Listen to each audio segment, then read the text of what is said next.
And the College Board will start assigning an adversity score to all students taking the SAT to capture their social and economic background. It's meant to help admissions officers account for any disadvantage stemming from those factors. The score is calculated using 15 factors, including the crime rate and poverty levels from the student's neighborhood. The formula does not consider race.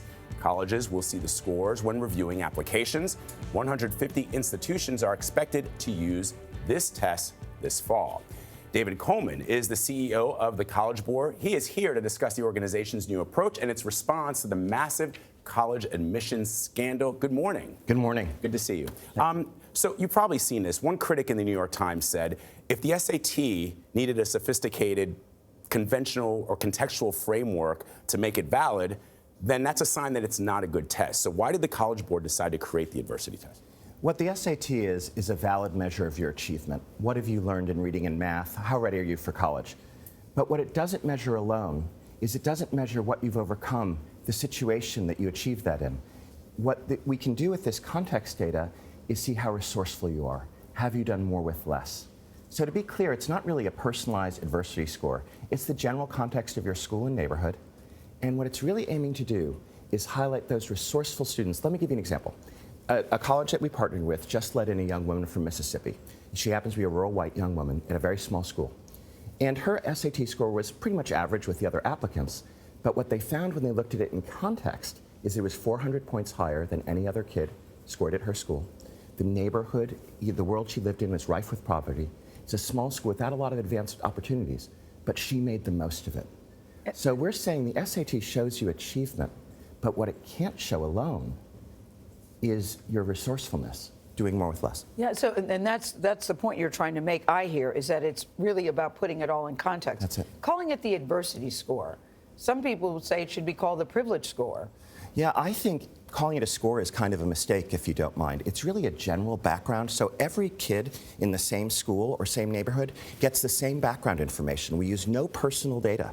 Don't colleges have access to that information already? They have some data, and you're right. This is really making what colleges already do a lot better. We've long agreed in American education that we should recognize students who have defied the odds to accomplish enormous things. And so they try to use school profiles, they try to use a jumble of evidence, and all we're doing is providing it in a more fair way. So schools that might not have as much resources to make their profile and might not be as well known to admissions officers can be seen in the same light, so that they can witness the neighborhood in which students grow up. And really, all this is about is there is so much more talent than we can see than by using scores alone. You know, David, you say it's a valid measure of achievement. A lot of people would think, and these are people who would probably not have adversity that could count against them, they think it's a valid measure of your ability to cram for an idiosyncratic test.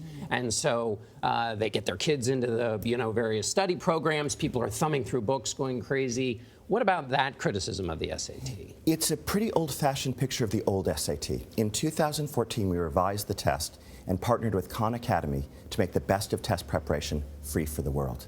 Now, 30 seconds after taking an exam like the PSAT, you get a personalized study plan for free, and you practice just what you need to get better at in reading and math.